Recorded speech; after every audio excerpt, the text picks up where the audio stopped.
सुप्रभात छात्रों, मैं त्रिलोकी पांडे, हिंदी शिक्षक, कंट्री साइड इंटरनेशनल स्कूल।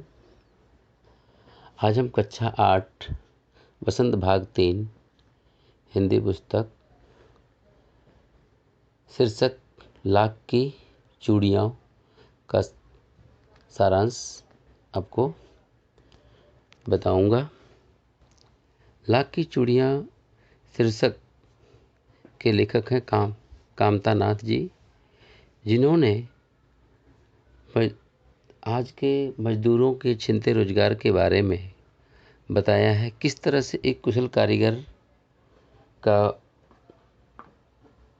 काम जो छिन जाता है वो मशीनी युग की तरफ चला जाता है, उसके बारे में लेखक ने प्रकाशित किया है। लाख की चूड़ियाँ, जो चूड़ियों से आप लोग अवगत ही हैं। चूड़ियाँ कांच की बनती हैं, प्लास्टिक की भी होती है, और एक लाख पेड़ों से निकलता है उसकी भी बनती हैं और सुंदर भी होती हैं। उसके बारे में लेखक ने यहाँ पर बताया है। इसी के बारे में लेखक बचपन में गर्मियों की छुट्टियों में अपने ननिहाल अपने मामा के पास जाया करते थे और 1-1.5 महीना रहकर आते थे। वहाँ पर उसे बदलू नाम का व्यक्ति सबसे अच्छा लगता था। चूँकि वह लेखक को लाख की गोलियाँ देता था। वह पैसे से मनिहार यानी चूड़ियाँ बनाने वाला था। वह लाख की सुंदर सुंदर चूड़ियाँ बनाया करता था। बदलू का मकान गांव से कुछ ऊंचाई पर था, जिसके सामने नीम का पेड़ था। उसी की बगल में बनी भट्ठी पर बदलू लाख पिघलाया करता था। लाख को मुंगेरियों पर चढ़ाकर वह उन्हें चूड़ियों का आकार देता था। लेखक अन्य बच्चों की तरह उसे बदलू काका कहते थे। आसपास की औरतें भी चूड़ियाँ बदलू काका से ही ले जाती थीं।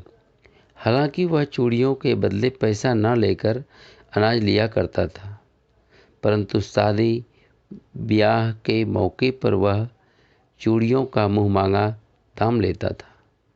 वह स्वभाव से बहुत सीधा साधा था।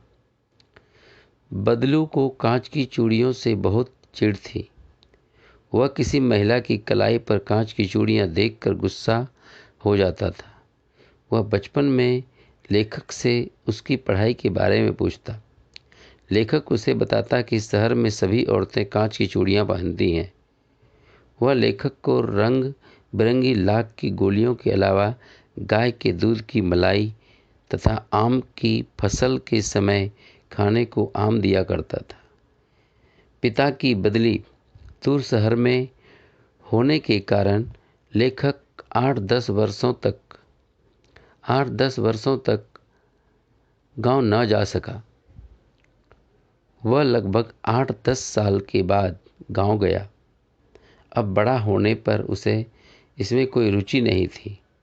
गोलियों से रुचि नहीं थी, इंटरेस्ट नहीं था गोलियों में। लेखक ने देखा कि गांव की सभी स्त्रियां अब कांच की चूड़ियां पहनने लगी हैं। एक दिन उसके मामा की लड़की फिसलकर गिर गई और कांच की चूड़ियों के चुभने से उसकी कलाई में घाव हो गया, जिसकी पट्टी लेखक को कराने जाना पड़ा।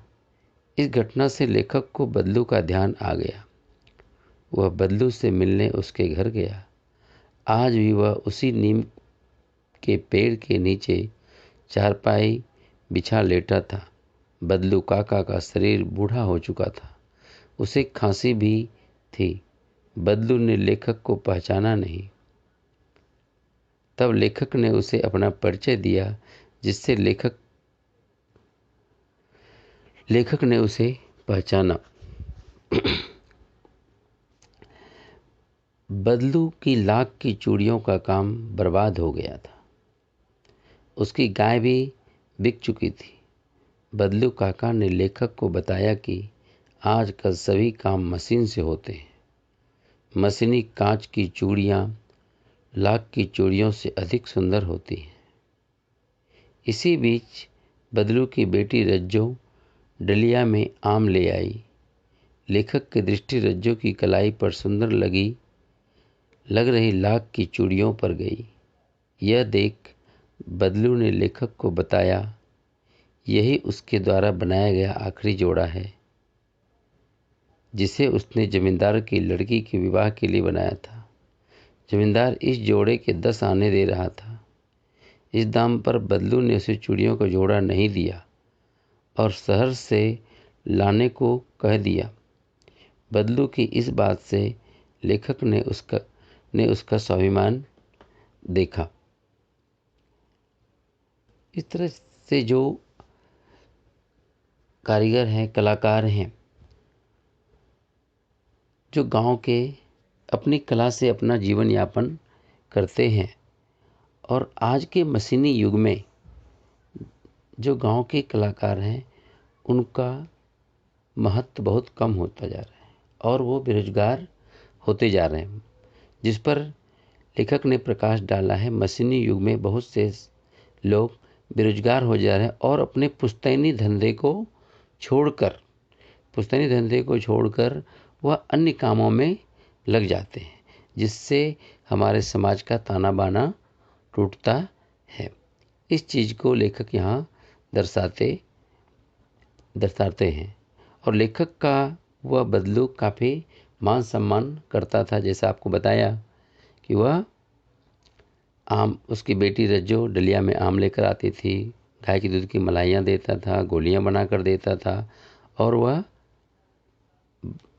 लेखक अपने ननिहाल जाता था बदलू को, जबकि उसको मामा कहना चाहिए, वह बदलू काका ही कहता था, क्योंकि गांव के सारे बच्चे उसे बदलू काका ही कहते थे, इसी लेखक भी उन्हें बदलू काका ही कहते थे। अब कुछ कठिन शब्दों के बारे में देखते हैं। चाह, रुचि, तीव्र इच्छा, सलाख, सलाई, धातु की छड़, मुंगरी, गोल मुठियादार लकड़ी जो ठोकने पीटने के काम आती है।